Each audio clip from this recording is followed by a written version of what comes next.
The neon sign from the roadside bar was still flickering when Megan Hartley stepped outside, her breath mingling with the damp, cold night rain of Lafayette, Indiana, in the summer of 1982.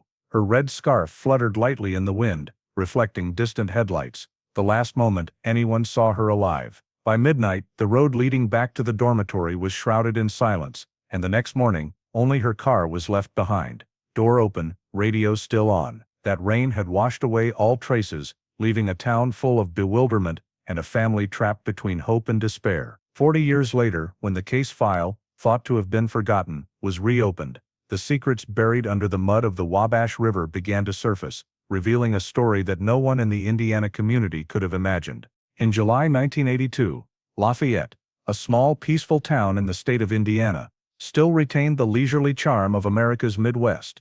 That summer, the air was humid and stifling, with hot gusts of wind blowing across the Wabash River, rippling the water's surface like the breath of a sleeping city. On the streets near downtown, neon lights flickered from the bar, the Silver Spur, where Purdue students still gathered after every exam period. That evening, Megan Hartley, a 19-year-old girl who had just finished her first year at college, walked into the bar with her group of roommates. She was cheerful, loved cracking jokes, had a habit of tying her hair up high, and always wore the silver heart-shaped necklace her mother gave her for her freshman orientation. Inside the bar, light rock music played amid the noisy conversations. Megan drank little, just a small glass of beer, then laughed and chatted with her friends about the upcoming vacation. Near midnight, Jake Leland, a 23-year-old young man who had once worked with her at the school library, approached the table. The two talked for a moment, seeming quite familiar. A few friends teased that Jake still hadn't forgotten Megan, even though they had only dated briefly in the spring. After the bar prepared to close, around 1 in the morning, Megan said she would head back to the dorm. Jake offered to drive her home because it was drizzling outside. She hesitated for a moment, then nodded, thanked her friends, and left the bar with him. Outside, steam rose from the pavement in a thin mist. Jake's old brown pickup truck roared to life, its headlights sweeping across rain-soaked billboards. A bar employee later recounted that the girl had waved goodbye before the truck turned onto Route 231 toward the dorm area. That was the last time anyone saw Megan. Around 2 in the morning, a gas station camera at the street corner captured footage of a similar pickup truck driving by, but the license plate was unclear. The sky was pitch black then, the rain heavier, and the distant river churned with waves under flashes of lightning. As dawn broke, the town woke up in the muggy air of a summer day. Megan's roommate, a student named Denise, noticed that her bed was still neatly made, the blanket not yet folded. On the desk, an open notebook lay unfinished, next to the alarm clock that hadn't been turned off in time. By noon, Denise called a few friends in the group, asking if anyone had seen Megan. No one knew where she had gone after leaving the bar. Jake Leland,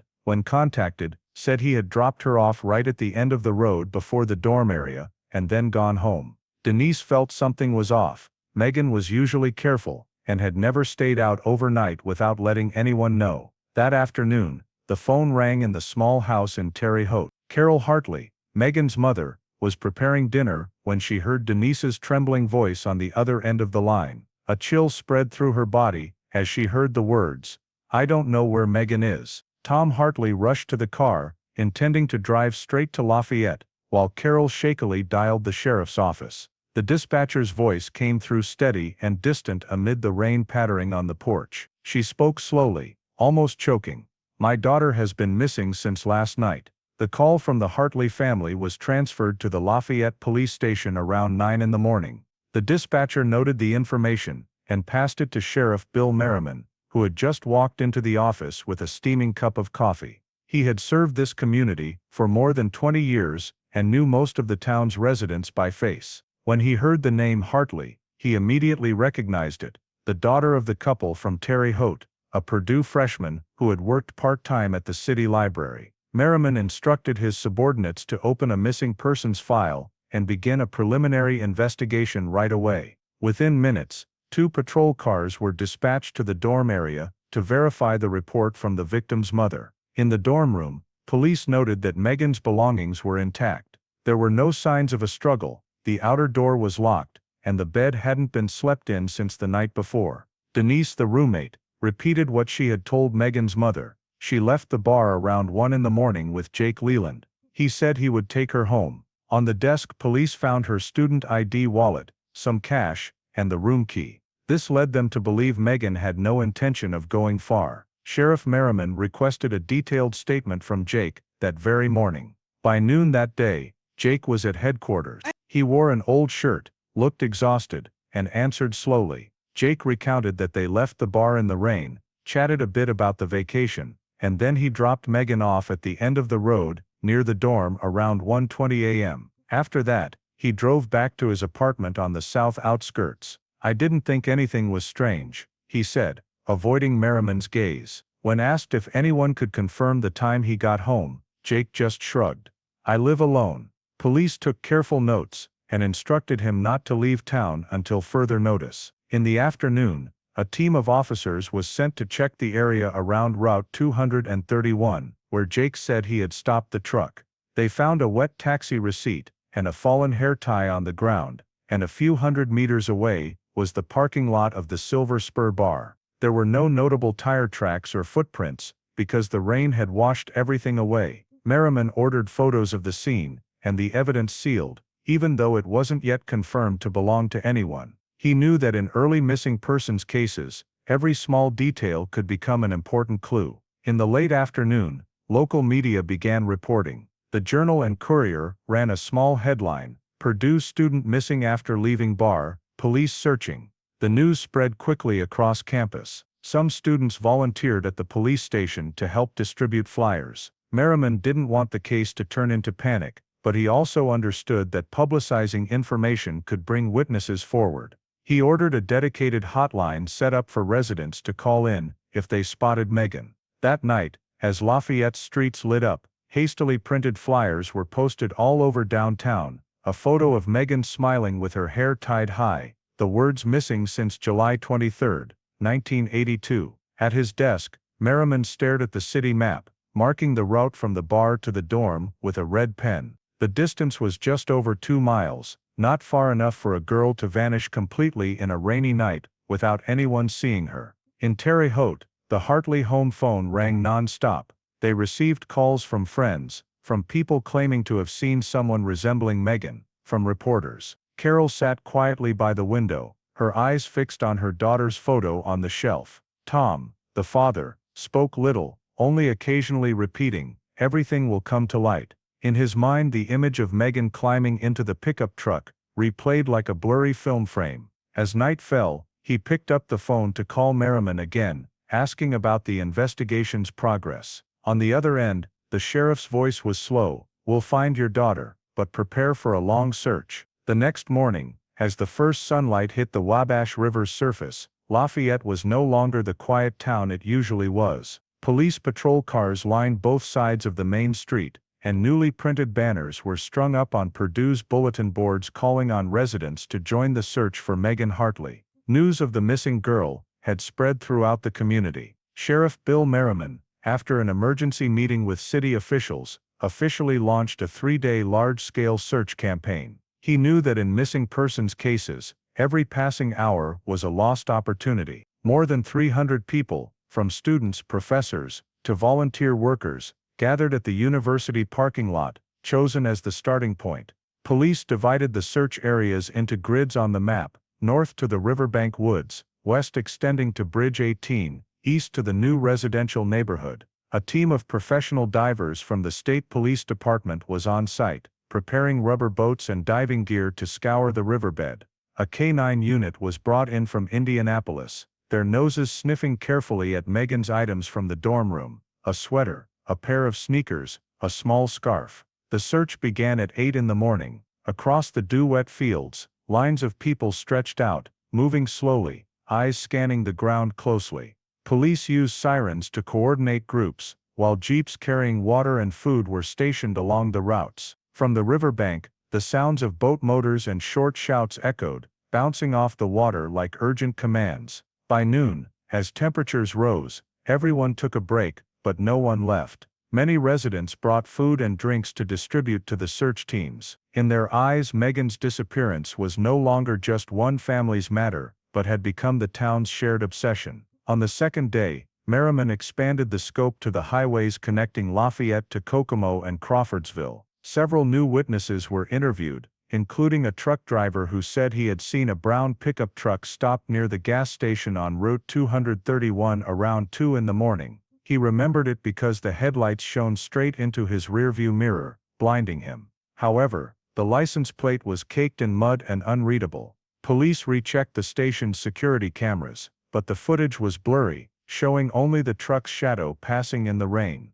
That same evening, a group of students discovered a few small fabric scraps caught on branches near the western riverbank. They immediately alerted police. Under flashlight beams, Merriman examined them, then carefully packaged them up. He said nothing, just instructed his officers to take them to the lab. That night, rain started falling again, continuing until morning, and forcing the search to pause. The raindrops washed away the remaining footprints on the ground, erasing hopes for new evidence. On the third day, the atmosphere in the search team grew heavier. They had covered nearly the entire area around the river, the nooks in the woods, even the wasteland near the bridge, but found no traces of Megan or the pickup truck. Merriman stood looking at the map dotted with countless red marks for searched areas, exhaustion etched on his face. "We might have missed something," he said to his deputy, "a small detail, or a place no one thought of." But those details seemed to slip away with the previous night's rain.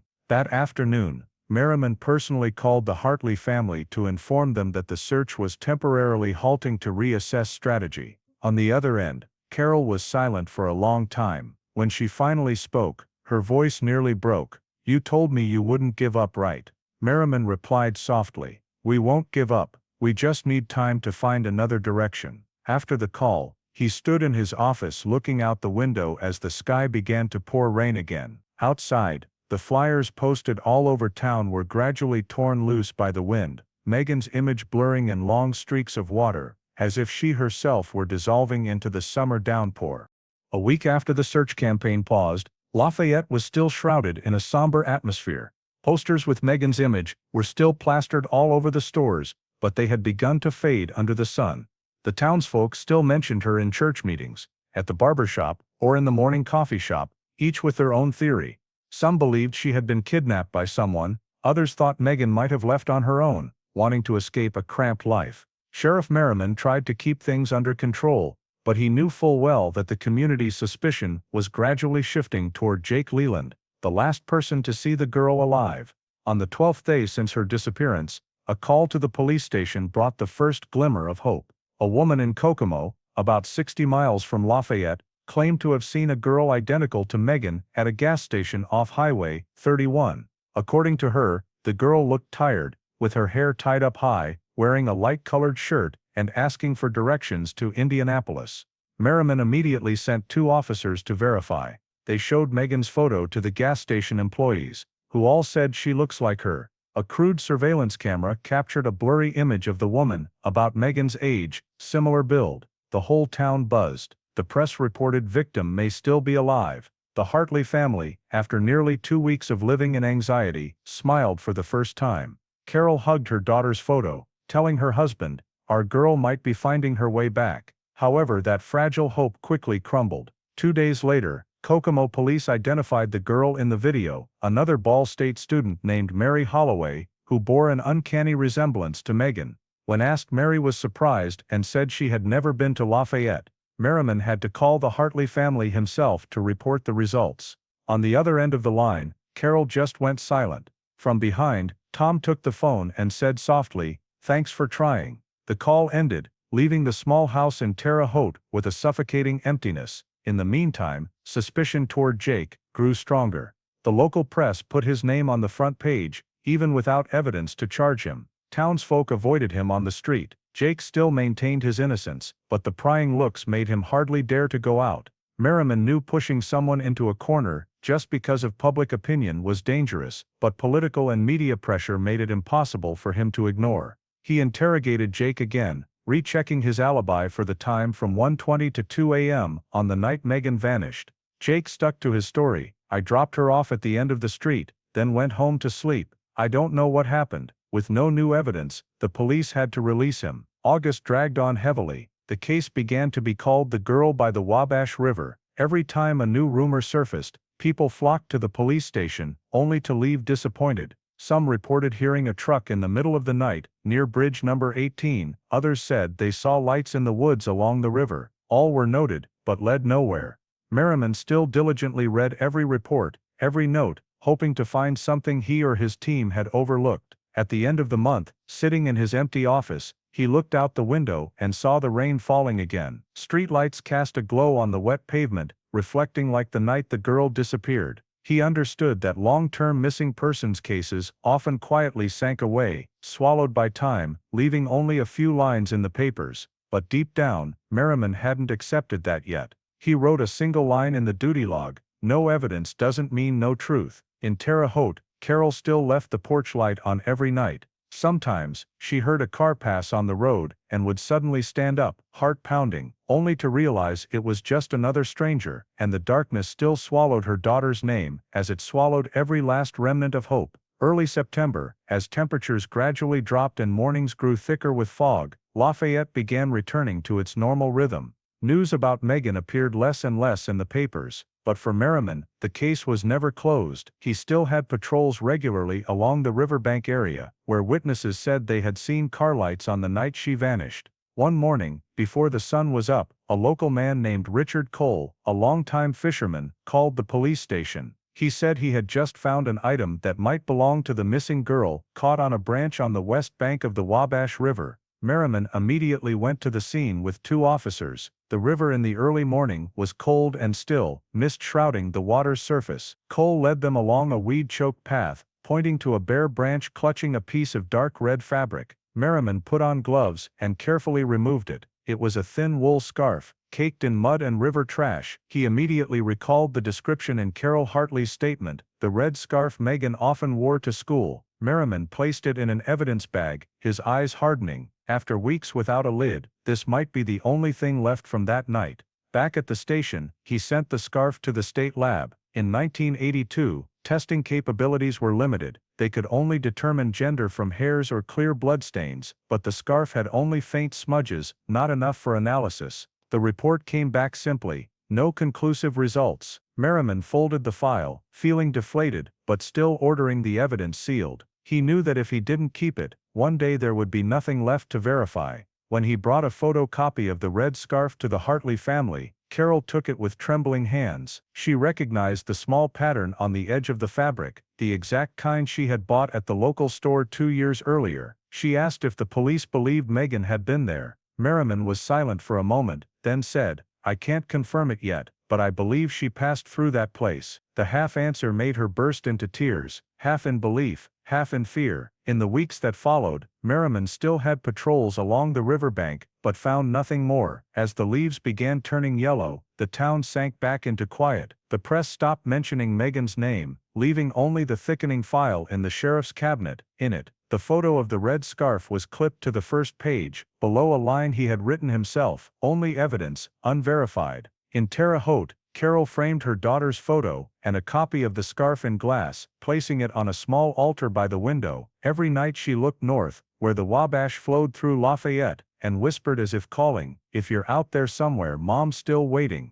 The final months of 1982 passed quietly. No more news, no additional evidence, and the searches grew sporadic. The Wabash River froze in patches that winter, erasing even the trace of the red scarf. In January 1983, Sheriff Bill Merriman officially submitted the summary report, noting insufficient grounds to continue active investigation. Megan Hartley's case was transferred to the unexplained disappearance file. Those who had participated in the search dispersed, Purdue students returned to classes, and Lafayette closed the uproar in its familiar normalcy. Only a few old posters remained on bulletin boards, their edges curling in the seasonal wind. The Hartley family refused to accept that conclusion. Tom wrote dozens of letters to the state police office, the press, even national TV shows, hoping someone would take interest. Carol frequently called Merriman, sometimes just to ask anything new, a question he never had an answer for other than silence. That year, when the snow melted, they returned to Lafayette, walking along the riverbank where the scarf was found, hoping the receding water would reveal something more. But the ground was just mud and decayed grass, nothing but the steady flow of the water. By spring 1985, Jake Leland left Indiana. He told a few friends he couldn't stand the whispers and prying eyes anymore. Some said he moved to Illinois, others that he became a long-haul trucker. Before leaving, Jake stopped by the police station one last time, answering a few more questions. Merriman watched his figure leave the headquarters, wondering if the young man was hiding something, or simply wanted to escape an indelible memory. Either way, he didn't have enough evidence to hold him. From then on, the Megan file lay dormant in the metal cabinet. Occasionally, Merriman would open it to review a few black and white photos, witness statements, and the photo of the red scarf. Each time he reread it, he felt like someone was watching him from the past, the gaze of a young girl frozen between the pages. In 1987, when Lafayette had another disappearance, people mentioned Megan's name again, but only as a distant story. No one believed she could still be found, or that the truth could be uncovered. The 1990s arrived with changes in technology, and in policing itself. Merriman had grown old, his hair silver, his eyes dimmed after years on the job. He retired in the fall of 1990, before handing over the entire file to his successor. During the handover, he said only briefly, "Don't destroy this file. One day, when technology advances enough, it might speak."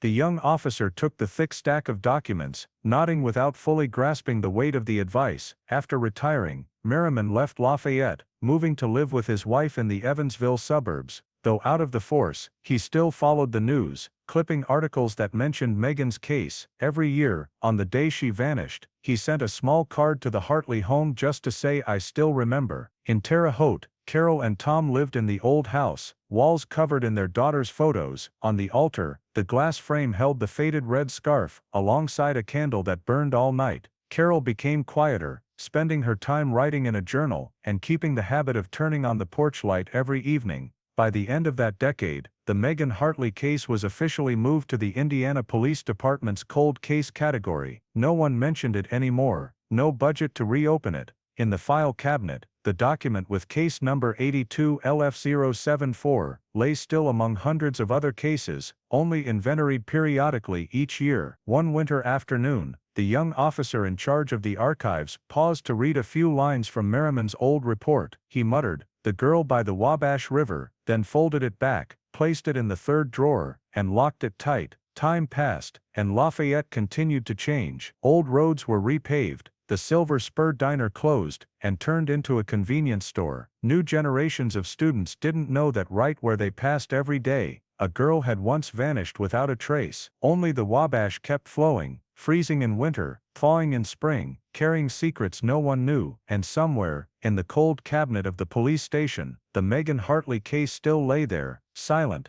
waiting for another hand to open it. 40 years have passed since the night Megan Hartley vanished, and Lafayette has changed. The town has expanded westward.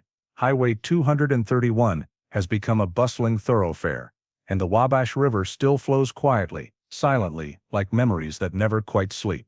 In the archives room of the Indiana State Police, the basement smells of dampness and old paper, with boxes of files stacked in rows. One of them bears the label 82 LF074, Hartley, Megan, missing person. Dust covers it thickly, but the file label remains clear. On the first morning of 2021, young detective Rachel Merriman opens that metal cabinet for the first time. Rachel is 33, the only daughter of former Sheriff Bill Merriman. She grew up on the stories her father told about his work, about the cases he pursued, but he never mentioned Megan's. It was only after he died of heart disease the year before, while Rachel was cleaning the house, that she found in his desk drawer an old Christmas card sent to the Hartley family, with shaky handwriting. "I still remember." From then on, she was haunted by the question, why had her father never forgotten that case? In the state's cold case review program, Rachel is assigned to oversee a group of old cases in the Lafayette area. When she sees the Hartley name on the list, she pauses for a long time. Something compels her to ask her superior for permission to reopen this file. The reason she gives is simple. "I know the Lafayette context well. I can look at it with fresh eyes." But deep down, she knows it's the only way to understand the father she never got to say goodbye to. As she flips through the pages of the file, Rachel notices everything is meticulously documented. Jake Leland's statement, the search area map, the seizure report for the red scarf. It all stops in 1983, not another line added. She lightly touches the old photo, the girl with a gentle smile, bright eyes, and feels like Megan is looking straight at her through the yellowed paper. Under the cold fluorescent lights, Rachel reads again the last note her father wrote. No evidence doesn't mean no truth. That afternoon, she drives to Lafayette, now crowded with shopping centers and new neighborhoods. The old Silver Spur bar is just cracked pavement now, turned into a convenience store. The Purdue dorms have been rebuilt, modern and brightly lit, but when she stops on Bridge 18, where her father once directed the first search, Rachel still feels a strange atmosphere. Wind from the river blows up cold and sharp, carrying the smell of damp metal. She stands motionless for a long time, watching the churning water, wondering if somewhere below, the truth her father sought is lying still. Back in Indianapolis, Rachel submits a proposal to her superior to re-examine the evidence in the Hartley file. Now, DNA technology is advanced enough to analyze trace samples that couldn't be before. She requests permission to take the red scarf, the only remaining piece of evidence, to the state lab. When she signs the sealing report, Rachel feels like she's continuing the work her father left unfinished. She knows this case isn't just an old file, but a piece of memory for the whole town, and for her own family. That night, leaving the police station, Rachel sits in her car, rolling down the window to let the cold wind rush in. The city is quiet, only red lights reflecting on the windshield. She whispers to herself, as if speaking to her father, "I'll find the answers for you, and for the girl by the Wabash River." A week after getting approval, Rachel officially begins reopening the file on Megan Hartley's disappearance. The archives room in the basement of the Indiana State Police echoes with the click of the metal lock opening. She puts on gloves, carefully pulling out each yellowed document file, the thin papers brittle as if they could tear at any moment. The first file is her father's report, Sheriff Bill Merriman, dated January 15, 1983, in even slanted handwriting. Insufficient evidence to continue active investigation. Below is his signature, strong but slightly trembling. Rachel stares at it for a long time, as if she can still hear his voice echoing in the old room. No evidence doesn't mean no truth. She spreads all the documents on the table: crime scene photos, search maps, witness lists, evidence seizure reports. Though nearly 40 years have passed, everything is preserved carefully, in part thanks to her father, who had firmly refused to let this file be destroyed. Rachel reads every page carefully. Jake Leland's statement stands out clearly. "I left the bar at 1 a.m., dropped her off at the start of the road near the dorms, then went home to sleep." No witnesses to confirm it, no traces proving he was lying, nor anything proving he was telling the truth. A vast gap stretching across decades. She moves to the photo file of the riverbank, where the red scarf was found. Under the black and white lens, the rain-soaked grass, dry branches reaching into the river like a gaunt hand. In one corner of the photo, Rachel recognizes her father's silhouette, the familiar stance, the police hat slightly tilted. She lightly touches the photo, feeling a strange connection between past and present, as if she's stepping forward on the path he left behind. The file also records many seemingly trivial details, but Rachel still notes them: a wet taxi receipt found near the scene, a witness who once said they heard a loud noise near Bridge 18 that night, and the fact that the scarf's unique pattern was only sold at 2 stores in the area in 1981. She jots down each detail, creating a list of traceable evidence items. That afternoon, Rachel brings the file to the small meeting room, where the young investigators are working. She presents a brief overview of the case, her face serious, but her eyes bright. "This isn't just a disappearance," she says. "It's a chance to prove that justice never expires." The room falls silent, only the sound of flipping papers and keyboard typing as they begin entering the old data into the department's new electronic system. A week later, the first piece of evidence is unsealed: the red scarf. It's sealed in a nylon bag, labeled outside "Evidence 1982, Lafayette." Rachel signs for it, then sends it to the state lab. The technician says, "It will take a few weeks to extract DNA samples because the material is so old. Still, the chances of success now are much higher than 40 years ago. As long as there's one cell," he says, "we can find the owner." Rachel nods, but inside, a mix of excitement and anxiety stirs. She knows if that DNA truly belongs to Megan, or her killer, the case will officially enter a new chapter. When she leaves the lab, It's already dark. The Indiana sky is overcast, cold wind blowing from the north. Rachel looks up, seeing distant lights reflecting on the gray clouds, suddenly remembering what her father once said when she first joined the force. Justice doesn't always come early, but if we persist, it will come at the right time. She smiles faintly, clutching the file tightly in her hand, and steps out of the building, unaware that tonight, the first clue in a case thought to have slept for 40 years will be found. 3 weeks later, as Lafayette enters its coldest winter days, Rachel gets a call from the state lab. The technician's voice comes through the phone, low but excited. "We have the results." She immediately drives to Indianapolis, through light flurries of snow, her heart pounding. In her mind, dozens of hypotheses swirl. Is it Megan's DNA, or someone else's? When she arrives, the technician hands her a thick file,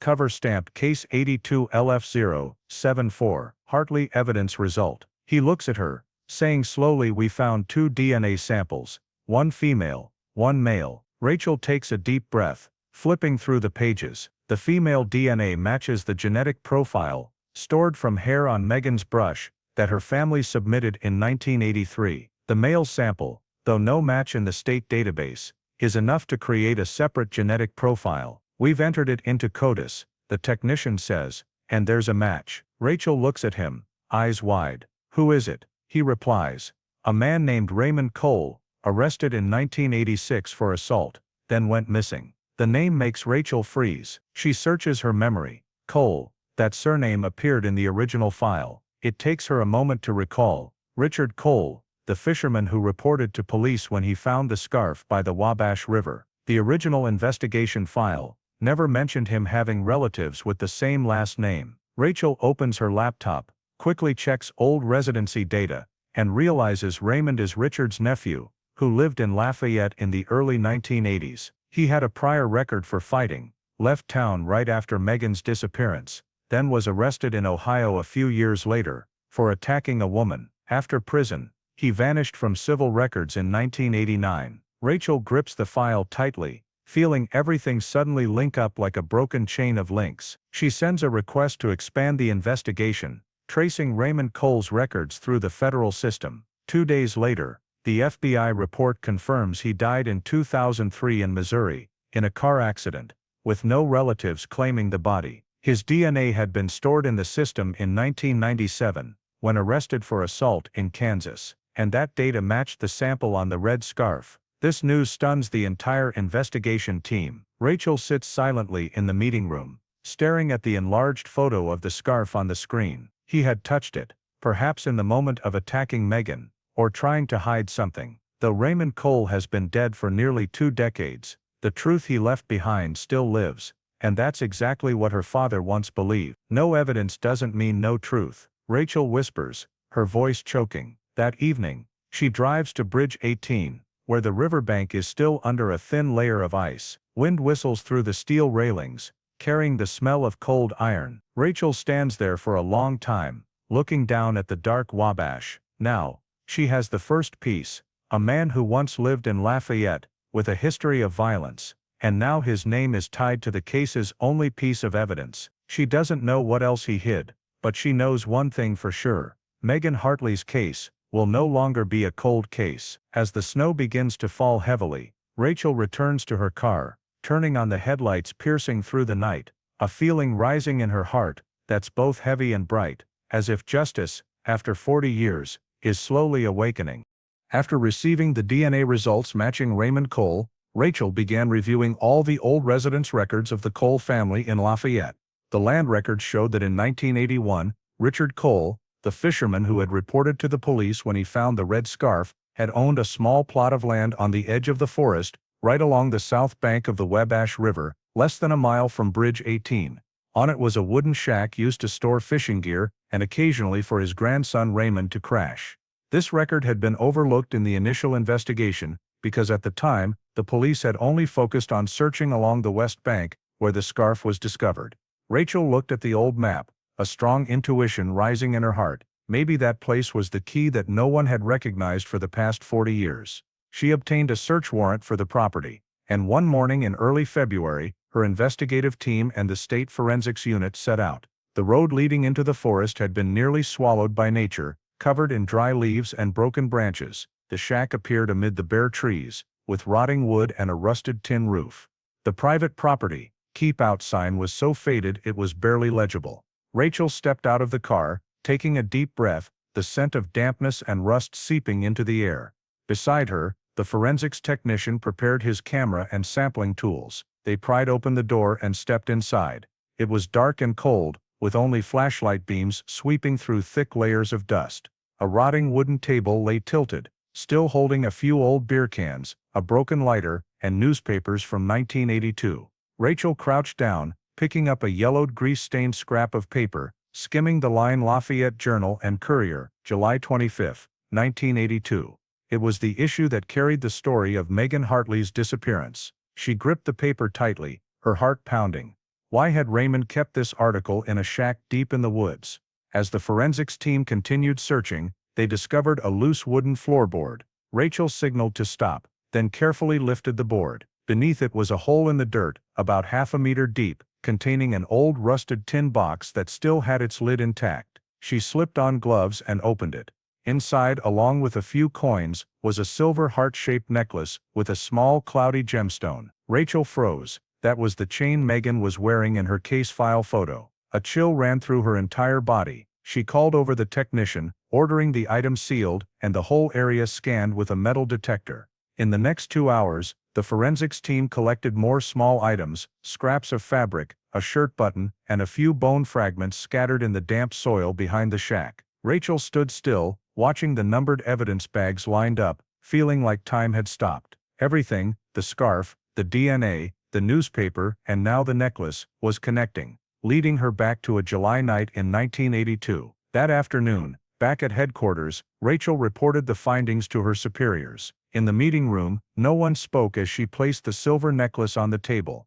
The DNA sample from Raymond Cole on the scarf now has physical evidence to back it up, she said, her voice steady. The shack is right in the direction Miss Hartley was dropped off. He could have lured her there, or intercepted her on her way back. The officers exchanged silent glances, understanding that the case was no longer just a simple cold case. That evening, Rachel drove back to the property alone, with only her flashlight for company. The old shack stood silent in the darkness, wind whistling through the board gaps. She sat on the wooden steps, gazing out at the Wabash River, reflecting faint moonlight. For a moment, she imagined her father's silhouette standing at the water's edge, looking toward the opposite bank. His voice echoed in her memory, "Never overlook the smallest detail, because it might just be the answer." Rachel nodded slightly, clutching the file folder in her hand. She knew that tomorrow, everything would change, and Lafayette's past was about to be dragged back into the light. 2 weeks after discovering the abandoned shack, the Indiana State Police held a special press conference at Lafayette City Hall. News of the 1982 disappearance case reopened had spread across local media outlets, drawing reporters from Chicago and Indianapolis. The meeting room was packed, cameras aimed at the podium, where Lieutenant Rachel Merriman stood, a thick file in her hand. Behind her, a whiteboard bore large letters, Case 82 LF074, Hartley Investigation Update. The atmosphere in the room was heavy, laced with curiosity and emotion. Rachel glanced down at her prepared statement, took a deep breath, and began. After 40 years, we have confirmed that the DNA sample found on the evidence matches Raymond Cole, a Lafayette resident with a prior assault conviction, now deceased. The shack along the Wabash River, where he lived at the time, was recently searched and yielded items belonging to Megan Hartley, including a necklace that her family has confirmed as the victim's. A flurry of camera shutters clicked. Rachel paused briefly to steady her voice, then continued, "Although the primary suspect is dead, we have sufficient grounds to conclude that Raymond Cole was responsible for Megan Hartley's disappearance on the night of July 23, 1982. A reporter raised a hand, asking, "Has the police found the victim's body?" Rachel shook her head slightly. "We recovered some bone samples and biological evidence at the scene. They are being analyzed. However, all signs indicate Megan perished shortly after leaving the bar that night." Murmurs rippled through the room. Another asked about motive. Rachel replied concisely, "No clear evidence yet, but records show Cole had a history of violence against women and lived just a few miles from the Purdue dorms." As the conference ended, many stood in stunned silence, faces full of emotion. Older reporters who had lived in Lafayette in the 1980s whispered that they never thought the case would be closed after all these years. Some Purdue students, the new generation, had come out of curiosity, but left the room with thoughtful expressions upon hearing the details about Megan. That same afternoon, Rachel visited the Hartley family in Terre Haute. The small house was just as in the old photos: red brick walls, a porch with dried flower pots, and the faint yellow porch light still glowing every night. Carol Hartley, now nearly 80, opened the door. Seeing Rachel in her police uniform, she gripped her hand without a word. Rachel recounted the investigation results slowly, detail by detail. When she mentioned the silver necklace, Carol's aged eyes welled up. "I knew someday my girl would be found," she said, her voice trembling. "Thank you for not letting my daughter be forgotten." On the drive back, sunset gilded the western Indiana fields. Rachel pulled over by the Wabash River, where the water still flowed gently, as in her father's old photos. She opened the car door, letting the wind blow through, and whispered into the air, "See, Dad, we finally kept our promise." Then she sat quietly, watching the last sunlight fade on the water's surface, knowing that, though Raymond Cole was dead, and though justice came 40 years late, the story of the girl by the Wabash River finally had an ending. Even though the press conference had wrapped up and Raymond Cole had been identified as the perpetrator, Rachel still felt something unresolved in her heart. She knew the case wouldn't truly be complete until they found Megan, even if just the remains. The bone fragments recovered from the riverside shack were being examined, but Rachel didn't believe that was all of it. Her intuition, along with years of investigative experience, told her Megan's body had never been buried on that property. Raymond Cole might have hidden her elsewhere, closer to the river, in a spot no one had noticed for the past 40 years. A week after the press conference,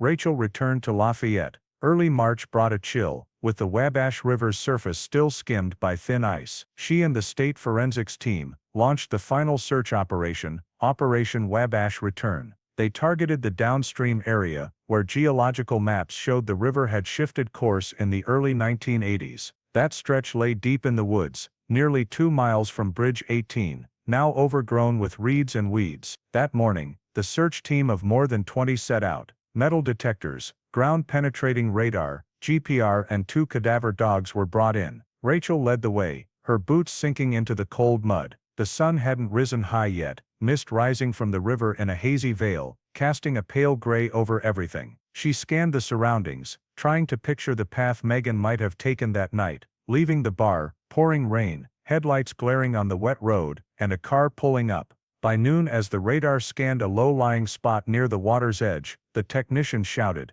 "Got an anomaly under the soil, about 40 centimeters down." Rachel immediately signaled to mark the area. They dug carefully through the fine layers of earth. The smell of mud and damp roots rose thickly. Less than 2 hours later, a shovel blade hit something hard. A technician knelt, brushing away the dirt with a soft brush, then froze. The air went dead silent. Rachel knelt by the pit, seeing the small skull fragment still crusted with clay. Beside it was a tarnished copper button, the same style as the shirt Megan wore in her last photo. The whole team halted, switching to standard excavation protocol. Each artifact was numbered, photographed, and precisely logged. As the afternoon sun slanted down, the final evidence bag was sealed. Rachel gazed into the empty pit, a stillness enveloping her, not sorrow, but a strange sense of peace. After 40 years, the girl by the Wabash River had finally been found. That evening, at the state forensics lab, preliminary results confirmed the bone samples dated to around 1982, and showed signs of violent trauma. Rachel stood behind the glass, watching the technicians work under harsh white lights reflecting off the steel tables. One turned, and said quietly, "We'll match the DNA within 24 hours, but I believe it's her." Rachel just nodded, saying nothing. As she left headquarters, night had fallen, and spring rain began to fall lightly. She drove across Bridge 18, stopping midway where streetlights shimmered on the water below. She flipped on the police lights, letting the red and blue flashes dance on the river's surface, not to signal anything, but as a greeting to Megan's spirit. Cold river mist whipped her face, but inside, Rachel felt an odd warmth. She whispered, "We found you, Megan. Finally you can go home." The next day, the official DNA results were announced. The bone samples matched Megan Hartley's DNA perfectly. Statewide media covered it, with hundreds of articles revisiting what seemed like a buried piece of history. In Terre Haute, Carol Hartley sat before the screen, her trembling hand resting on her daughter's photo. She cried, but they were tears of relief. Beside her, Rachel stood silent. She felt like she was bridging two worlds, her father's past and her own present, connected by one thing: justice. And as the afternoon sun streamed through the window, illuminating Carol's weathered face, Rachel knew the longest search in Lafayette's history had reached its end, not in despair, but in peace. When Megan Hartley's DNA results were announced, the Indiana State Press exploded with the headline, "Justice After 40 Years." But while everyone thought the case was closed, Rachel still didn't feel truly at ease.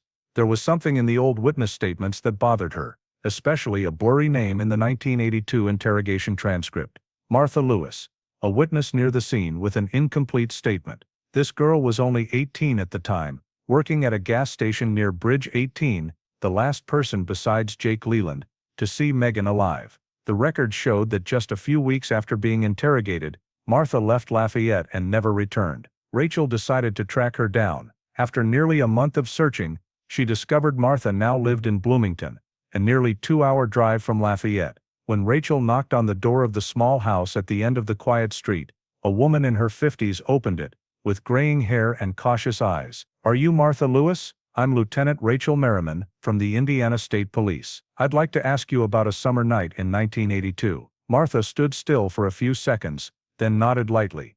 "I knew this day would come. Come in." Inside, the house was simple, with old photos hanging on the walls. Rachel opened the file folder and placed Megan's photo on the table. Martha looked at it for a long time, then said softly, "I'll never forget that face." She recounted that on the night of July 23, 1982, while cleaning the counter, she saw a young girl run past the gas station, drenched, as if she'd just been caught in the rain. "She looked terrified," Martha said, "and a brown pickup truck stopped behind her, its headlights shining straight at her. She couldn't see the driver's face clearly because it was dark, but she remembered the hoarse engine sound and the old Chevy emblem. When the truck drove by, the girl disappeared in the direction of the road leading to the riverbank." Rachel flipped through the file, pointing to the old statement.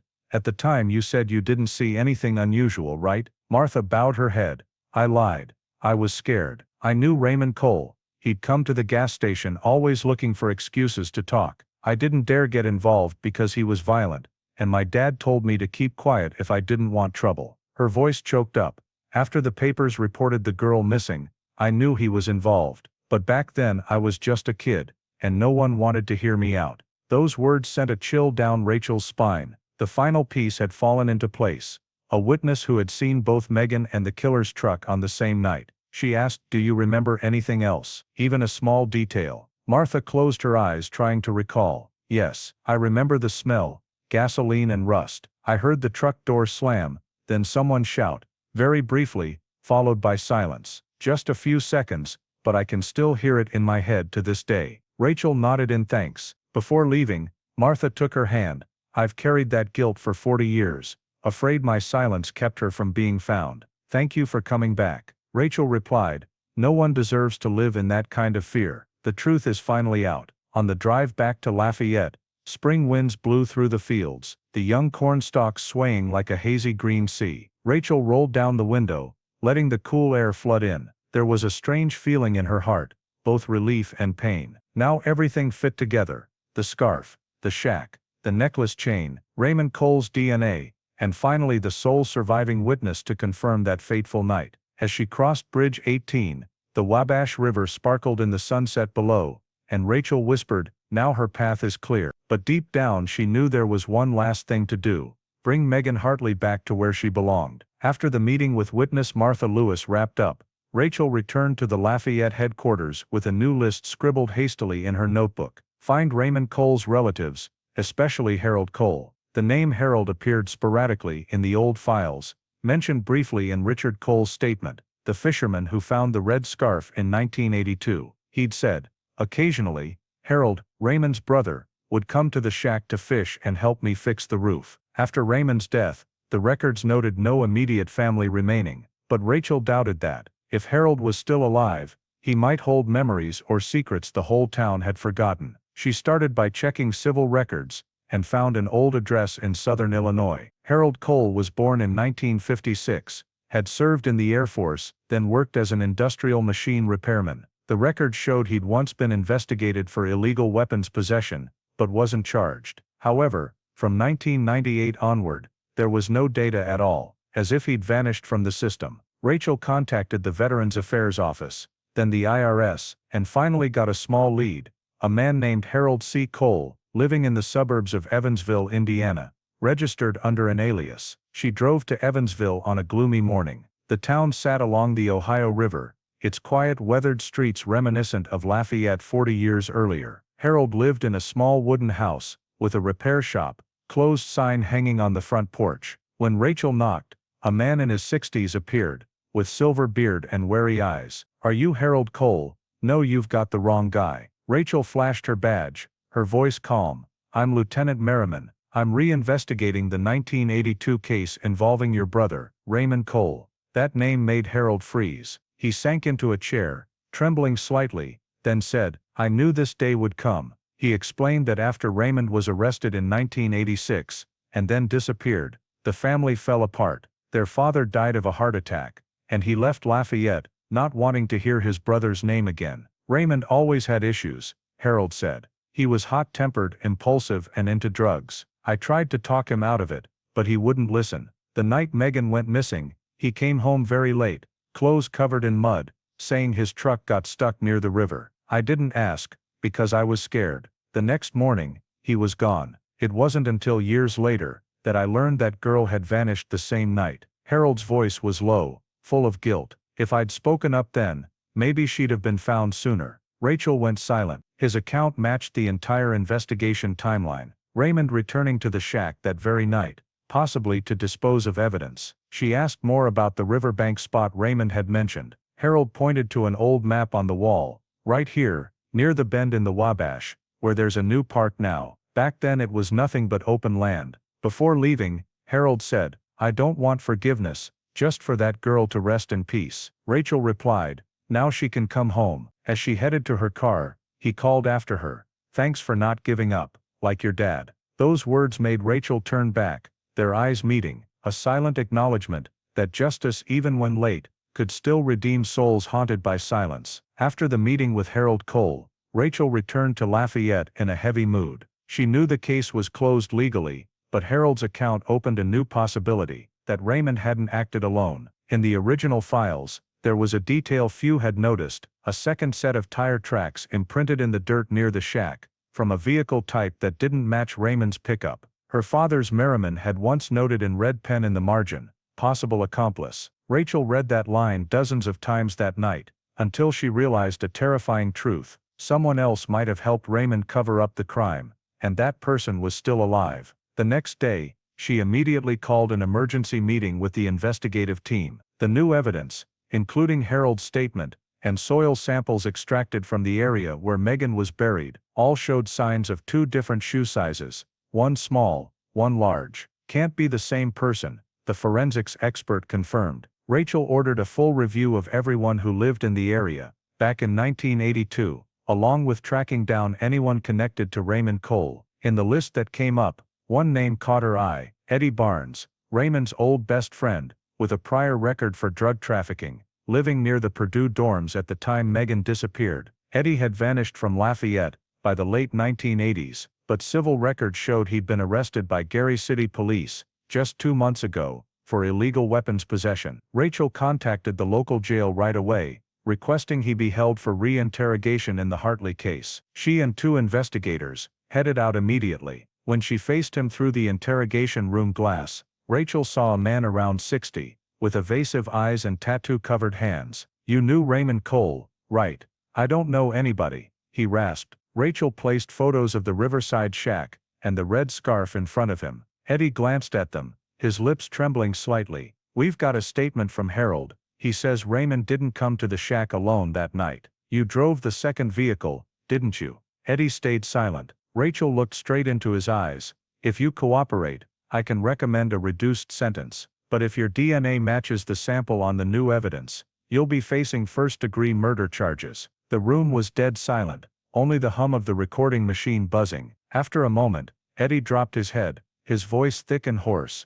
I didn't mean to kill her. We just wanted to scare her. But Raymond lost control. I was scared, so I helped him bury the body. I swear, I never touched that girl. Rachel clenched her fist. That confession was the final piece. Immediately she ordered a formal statement and signed the warrant to formally arrest Eddie Barnes on charges of accessory to murder and concealment of a body. As the police read him his Miranda rights, Eddie sat still, eyes on the floor. Rachel left the room, feeling a chill in her heart, not from the winter wind in the hallway, but from realizing what she was doing was continuing the work her father had left unfinished, bringing criminals into the light, even after 40 years had passed. That afternoon, she presented the arrest warrant to the Indiana state prosecutor. As he signed the papers, he looked up at Rachel. You know, this case has become a symbol, not just because it's solved, but because it proves time can't bury justice. Rachel nodded, her throat tightening. Night fell, and Lafayette rained again. She drove across Bridge 18, stopping in the middle like her father once had. Under the yellow lights, the Wabash River shimmered, reflecting the red and blue flashes of police cars. In that moment, Rachel felt her father nearby, smiling. She whispered softly, "Dad, our case finally. Someone's going to pay." Then she turned off the car lights, leaving the bridge to sink into quiet darkness, where justice had just been awakened after nearly half a century of slumber. The interrogation room at the Gary City Police Department was cold and eerily silent. On the wall, the clock ticked slowly, the second hand jerking with a dry, mechanical rhythm. Eddie Barnes sat across from Rachel, his hands cuffed, his eyes sunken deep from lack of sleep. Beside her was the state prosecutor and an officer taking notes. After hours of silence, Rachel placed a photo of Megan Hartley when she was alive in front of him. A youthful smile, clear eyes, light from the past, piercing straight into the darkness of the room. "You said you only helped Raymond bury the body," she began, her voice calm. "But there are things in the file that don't add up. I need the truth, the whole thing." Eddie looked down, his shoulders trembling slightly. A moment later, he spoke in a hoarse rasp. "I'll tell you, but you have to understand, I didn't mean to kill anyone. I was just a dumb fool dragged into my buddy's madness." He took a deep breath and began his story in a halting voice. "That night, Raymond called me to the shack. He said there was something he needed to handle. I thought it was debts or some drug dealers. When I got there, it was pouring rain, lightning flashing across the river. His pickup truck was parked near the bridge, headlights still on. I saw him standing with a girl. She was soaked through, crying, begging from her mouth. I asked what was going on, but he yelled, 'She's gonna rat me out.' I told him to calm down, but Raymond shoved her down into the mud. She tried to crawl up, screaming, and then, he grabbed the wooden shovel from the shack and swung it straight at her head. His voice choked, trembling. Just one thud, then silence. I stood frozen, couldn't believe it. I wanted to run, but he grabbed my arm and said, 'Now you gotta help me, or we're both dead.'" Rachel sat still, her eyes never leaving him. "You helped him bury the body?" "Yeah, we dragged her to the south bank of the river, dug a hole right under the big tree." I didn't look at her face again. I was scared. "When we finished burying her, he said we had to hide everything, then threw the red scarf into the river to throw them off. I just followed along, like a coward." He let out a dry laugh, his voice cracking. "The next morning, he came back for the silver necklace, said he'd keep it as a trophy. I swear I wanted to go to the cops, but he threatened to kill me and my family if I said a word. A few years later, he got busted in Ohio. I thought it was over, but that nightmare never let me go." In the quiet room, only the steady hum of the tape recorder remained. Rachel closed the notebook in front of her, her voice dropping low. "Do you understand what you just said, Eddie? You just admitted to participating in disposing of the body and intentionally concealing a murder." He nodded, his eyes welling with tears. "I know, I'm not trying to dodge the blame. I just wanted to say it, so that girl can rest. I've lived 40 years with the image of her eyes looking at me in the rain. No night have I slept through." The prosecutor asked him to sign the statement. When the pen touched the paper, his hand shook violently, sweat dripping onto the transcript page. Rachel saw it in that moment, not a cruel man, but a man trapped in his own guilt. When he finished signing, he looked up, his voice choked. "I know no one will forgive me, but at least I told the truth. Can you tell that girl's family? I'm sorry." Rachel didn't answer, just nodded slightly. On her way out of the interrogation room, she paused in the hallway. The glass door reflected her face, tired, but resolute. The words of the confession still echoed in her head. The rain, the lightning, the fear. She realized she was clutching the case file so tightly her knuckles were white. The case was closed, but every piece of it left wounds in the hearts of those involved, from the victim, the perpetrator, to those seeking justice. That night, Rachel drove back to Lafayette. It was drizzling like that old night. As she passed Bridge 18, she pulled over and stepped out of the cab. The wind whipped her face, icy cold, but she didn't flinch. Below, the Wabash flowed quietly, reflecting dim yellow lights. She took Megan's photo from her jacket pocket, stared at it for a long time, then whispered, "You see, Megan?" They finally spoke up. "You don't have to wait anymore." Raindrops fell on the photo, mingling with her tears. In that moment, Rachel felt a rare peace, the kind her father and Megan herself must have sought for 40 years. A week after Eddie Barnes's confession, the Indiana State Police officially launched the re-excavation plan for the south bank of the Wabash River, where he claimed he had buried Megan Hartley's body 40 years earlier. Although her remains had been found nearby before, Rachel wanted to verify the entire account, search for any remaining evidence, and pinpoint the exact location where the murder occurred. She knew that only when every piece fit together would Megan's soul truly rest. On the morning of the excavation, Lafayette was overcast, gray clouds blanketing the river. The low temperature made everyone's breath visible in the air. The site was cordoned off for over 200 meters, with forensic tents erected and yellow tape running along the riverbank. Specialized investigation vehicles were parked in a row, generators humming against the wind. Rachel stood watching the scene, her heart heavy yet serene. Justice her father had sought was now so close. The forensics team began work. Layers of soil were carefully peeled back, each mud sample bagged and numbered. They identified the central area, based on Eddie's statement, under the big oak tree, about 30 paces from the water's edge. But after 40 years, that oak had died and rotted to a stump. Under Rachel's direction, technicians scanned a 10-meter radius with ground-penetrating radar. Signals returned. 3 anomalies clustered close together. By mid-morning, when they dug deeper than half a meter, a technician's shovel blade hit something hard. They stopped, switching to specialized brushes. A fine layer of soil was brushed away,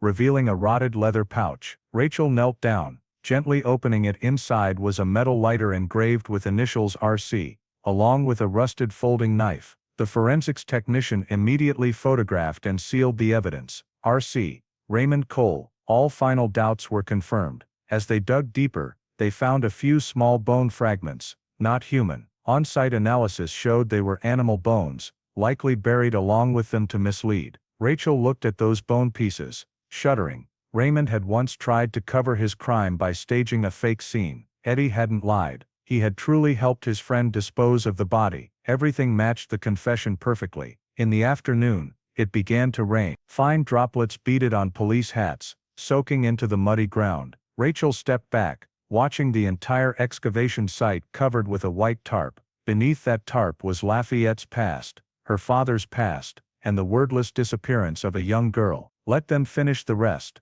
the forensics commander said quietly. She nodded, her voice low. "Be careful. This isn't just evidence, it's a final goodbye." By evening, the excavation team wrapped up. All new evidence was transported to the state lab for DNA testing, blood traces, and fingerprints. As the evidence truck rolled away, Rachel stood alone on the riverbank. The drizzle continued, headlights reflecting on the shimmering water. She opened her father's old notebook, where the last line read, "No evidence doesn't mean no truth." Now the evidence was in her hands, and the truth, though late, had finally been named. Before leaving the site, Rachel picked a small blade of grass near the rotted oak stump, and tucked it into her jacket pocket. She knew she'd bring it to the cemetery tomorrow, to place beside Megan's grave. It would be the final gift from the place where she had lain in darkness for 4 decades. As her car drove off, the Wabash rolled quietly behind, its waves mingling with the rain like a farewell, closing the longest chapter in Lafayette's history of crime, and opening the final one, the piece of a soul just found.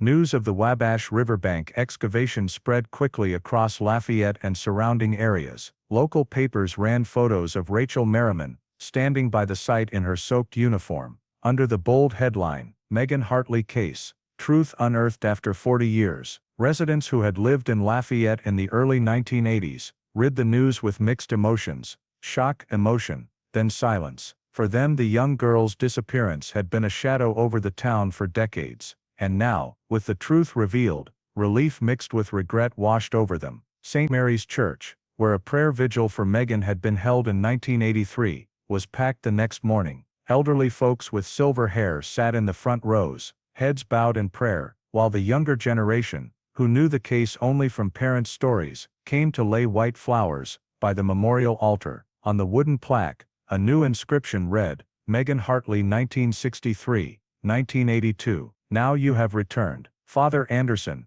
who had led that vigil back then, said in his sermon, 40 years ago, this town prayed for God to show us the light. Today that light has come, not just for Megan's soul, but to illuminate our hearts, that justice, though late, is real. On social media, posts sharing images of the riverbank, the old shack, and Megan's smiling photos spread everywhere. Many commented that they'd heard their parents tell of the girl by the Wabash River, like a sad ghost story, and now knew it was a true tragedy. A former Purdue student, now in his 60s, wrote, "We searched for her all that summer, never thought it would take a lifetime to see justice." Simple words, but laden with pain and release. In Terre Haute, the Hartley family home became a place for locals to visit, leaving flowers and sympathy cards. Mrs. Carol Hartley, frail with age, still came out to the porch to greet each one. When a reporter asked how she felt, she said simply, "I've waited my whole life for this day. My daughter can finally rest,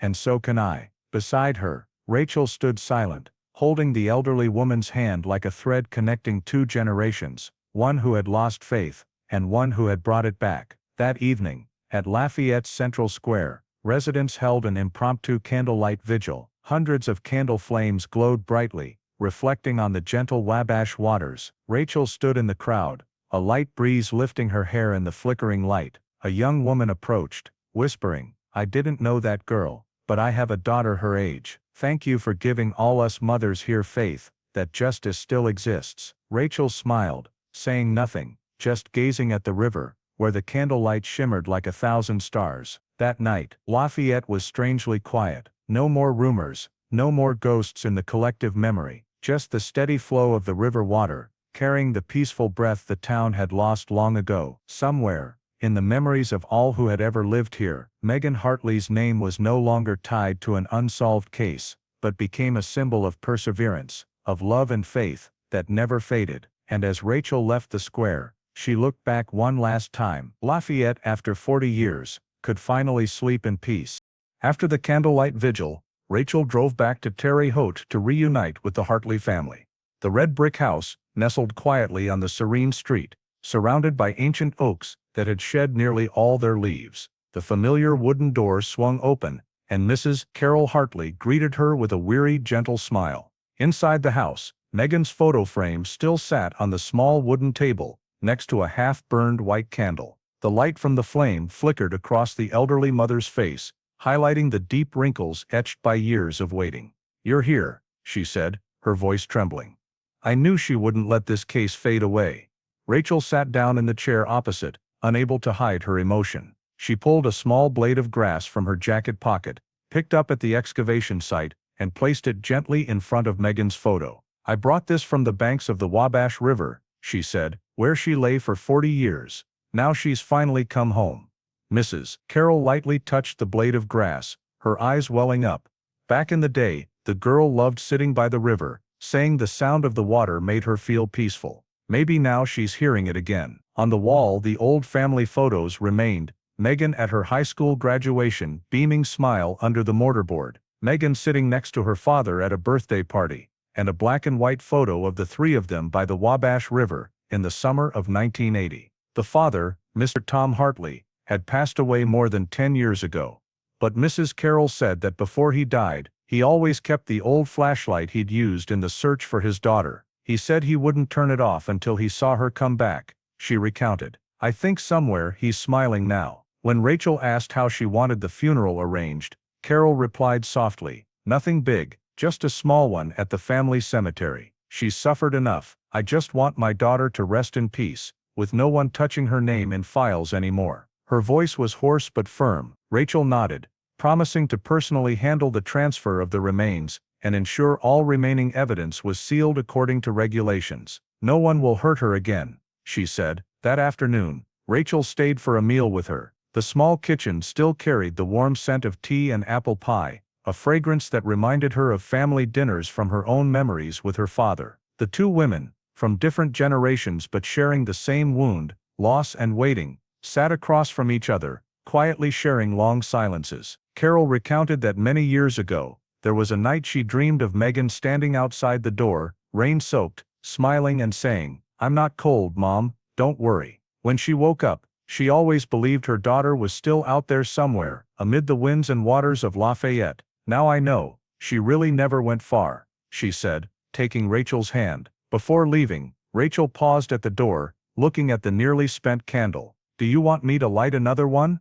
"No need," Mrs. Carroll replied, her voice gentle. "This flame burns for your father too." Both father and daughter kept their promise. Rachel stood silently, choked with emotion and unable to speak. As she left Terre Haute, sunset gilded the vast fields. The wind carried the scent of earth and dry leaves, warmer than any other day. Rachel rolled down the window, letting the breeze toll her hair, her heart light. She knew her journey, and Megan's had finally come to a close. In the distance, porch lights began to flicker on, and she imagined the one at the Hartley house still burning as it had for 40 years, now not in waiting, but to bid farewell to a soul returning to peace. At the end of 2021, Courtroom 3 of the Tippecanoe County Courthouse was packed. More than 40 years after the shocking disappearance that rocked Lafayette, the name Megan Hartley echoed once more in the place where justice was pronounced. Outside, heavy snow blanketed the steps in white, while inside, the air was taut as a bowstring. The defendant, Eddie Barnes, the sole surviving figure in the case, sat in the center of the room, hands lightly cuffed, face gaunt, beard unkempt. He wore an orange prison jumpsuit, eyes downcast, avoiding every reporter's lens. Across from him, Rachel Merriman and the Indiana state prosecutor presented the nearly 2-year investigation file, reconstructing the entire case, from the rainy night in 1982 to the DNA evidence, confessions and final exhumation. The trial opened with the prosecutor's summary. The defendant, Eddie Barnes, knowingly aided Raymond Cole in the kidnapping, assault and burial of Megan Hartley, a 19-year-old Purdue University student. Although the statute of limitations has expired for the primary perpetrator, justice cannot be erased. Crime does not vanish with time, it merely waits to be named. The gallery fell silent. Mrs. Carol Hartley sat in the front row, hands trembling as she clutched her daughter's photo. Rachel stood behind her, watching the frail elderly woman, her heart swelling with mixed emotions, pity, pride, and a sense of closure after the long journey. Eddie's defense attorney tried to argue that his client was merely a coerced witness, with no intent to kill, but the prosecution swiftly countered with a barrage of evidence: Eddie's shoe prints at the exhumation site, testimony matching 1982 geological data, and his fingerprints on the folding knife engraved with RC, found under the oak tree root. "He lied for 40 years, the prosecutor emphasized, and his silence is the reason justice was delayed nearly half a century. When given the chance to speak, Eddie stood, his voice shaky but clear. "I know I can't justify it," he said. "I've lived in the shadow of this guilt my whole life. I don't deserve forgiveness, but I want to say to Mrs. Hartley, I'm sorry, I was wrong to stay silent." The room went deathly quiet. Mrs. Carroll bowed her head, tears rolling down her cheeks, but she didn't turn away. She only whispered, almost inaudibly, "You've made me wait 40 years for those 2 words. May God hear them too." After 2 days of trial, the jury took less than 3 hours to reach a verdict. Eddie Barnes was convicted of first-degree murder as an accomplice and concealment of a body. As the judge read the sentence, 40 years in prison without parole, no one in the room breathed heavily. Rachel looked down at her father's old notebook, where the ink-blurred line read, "No evidence doesn't mean no truth." She knew, if her father were alive, he would be proud of this day, the day justice was truly named, not out of hatred, but from the truth. When the trial ended, Lafayette residents waited in the hallway, amid the biting cold. Some who had joined the original 1982 search attended, their hair now snow-white. One man told Rachel, "Thank you, you've brought peace to this whole town." She just smiled and replied, I only finished what my father started. Reporters swarmed for interviews, but Rachel declined. Stepping outside, the snow fell heavier, blanketing the courthouse square in white. Mrs. Carroll approached Rachel, taking her hand. "Now I can sleep soundly," she said softly. "Megan's at peace, Tom's at peace. Thank you, and thank your father." Rachel said nothing, just bowed her head. The two women stood in the snow, streetlights reflecting on their faces, one aged, one young, but both bearing the same expression, peace. That evening, when Rachel returned to her hotel, she opened the window to watch the falling snow. In the distance, the Wabash was just a dark ribbon under the moonlight. She placed her father's notebook on the table, opened to the last page, and wrote a short line, December 21st, 2021, justice served. Megan Hartley case, closed. She closed the notebook, gently placing her hand on the cover, as if touching her late father's hand. Outside, snow fell silently, covering the river's surface, and for the first time in 40 years, Lafayette slept in peace. In the spring of 2022, Lafayette awoke in the early sunlight, gently as if the city had just escaped a long dream. The Wabash River,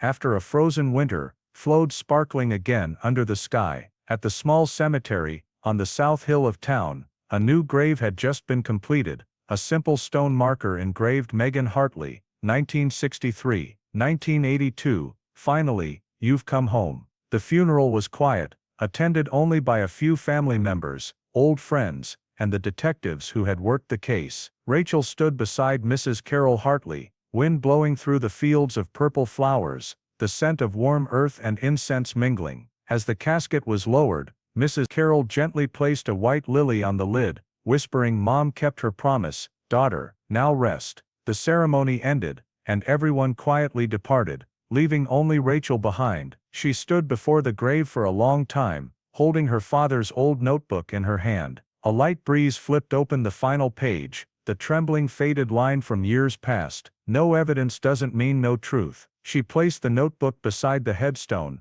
like a final message from the old detective who had started it all. "Dad," she said softly, "I've finished it.